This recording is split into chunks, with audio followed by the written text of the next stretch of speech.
¡Hey! ¡Hola! Estamos de regreso. Esta vez trayéndote un tema muy interesante el cual va a llamar tu atención. Pues hoy hablaremos de los aportes que se dieron a la comprensión histórica del conocimiento. Espera, que aún no sabes de lo que te estoy hablando. Déjame y te pongo en contexto. Ni siquiera tuve que pedírselo. ¿Has escuchado el nombre de Karl Marx? Pues sí, en este momento hablaremos de él. Dicho esto, comencemos. Primero mencionaremos, ¿qué es el marxismo? Pues bien, el marxismo es un conjunto de ideas políticas, económicas y filosóficas que nacen con la obra de... Espero recuerdes el nombre que te mencioné al inicio del video. Redoble de tambores, por favor.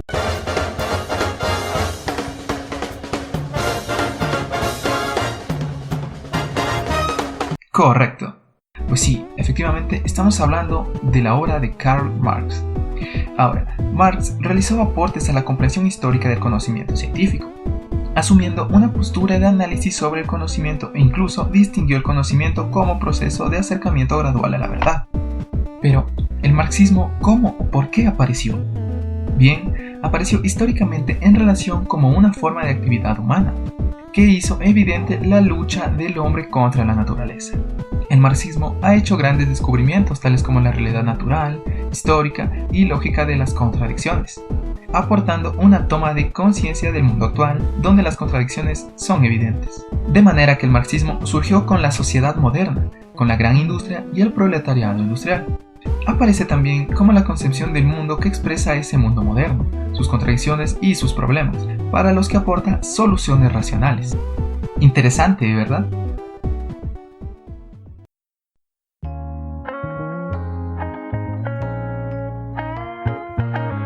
Ahora bien, hablemos de la perspectiva metodológica marxista, que apunta a diversas visiones de la epistemología, destacando la noción de ruptura epistemológica que defiende la filosofía de Althusser, las concepciones de Lakatos y las demarcaciones de Dussel, que revelan el profundo sentido metodológico que para las ciencias sociales tiene la epistemología marxista y sus perspectivas para el análisis de la sociedad.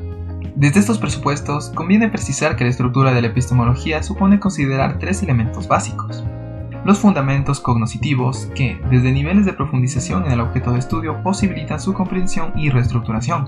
Los fundamentos procesales de la construcción y reconstrucción de su objeto de estudio, en correspondencia con su carácter complejo, holístico y dialéctico. Y también los fundamentos simbólico-proyectivos, que hacen de un sistema referencial una red explicativa para la ciencia.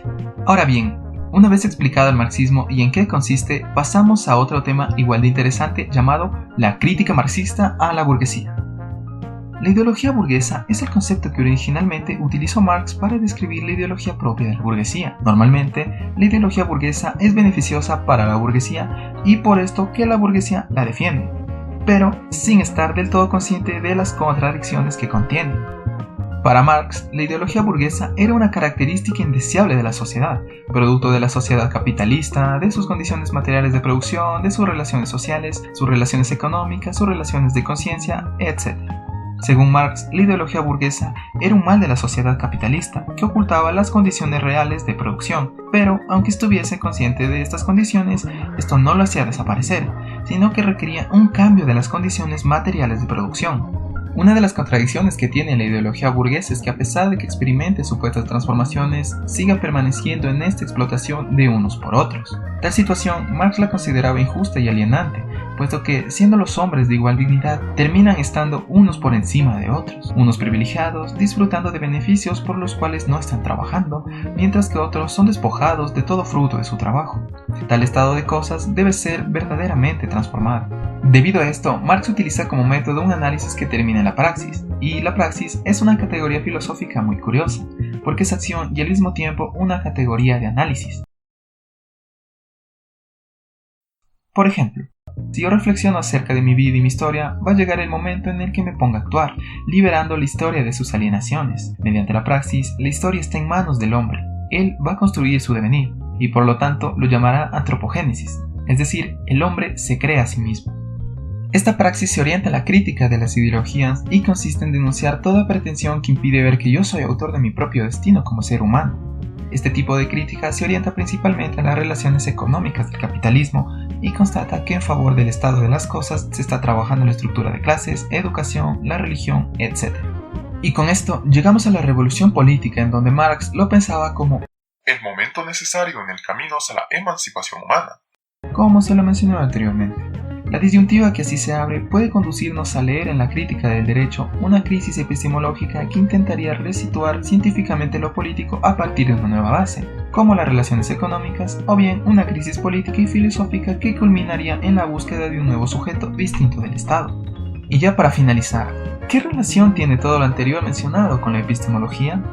Pues bien, el marxismo, tanto como su crítica a la burguesía, tiene una estrecha relación con la epistemología debido a que busca llegar a crear un cambio dentro del sistema capitalista, donde se desarrolla un sistema que da una perspectiva metodológica enfocada al marxismo, que se basa en los principios que tiene la epistemología para llegar a comprobar que un conocimiento es objetivo, válido y científico, que sumado a la práctica y al análisis nos acerca gradualmente a la verdad. Let me reminisce about the time that I told you. Give up waiting for that wannabe soldier. Boys with toys will never grow up and we're only getting older. Con esto, amigos y amigas, hemos llegado al final del video. Esperamos que la información compartida haya sido de tu agrado y te ayude a comprender mejor esta temática. Si deseas ahondar más en los mismos, te dejamos en la descripción enlaces que te serán de mucha ayuda. No te olvides seguirnos en nuestras redes sociales y sobre todo de volver a nuestro canal, ya que pronto subiremos más contenido. Esto fue Epistemología entre la ciencia y la sociedad. Nos vemos pronto.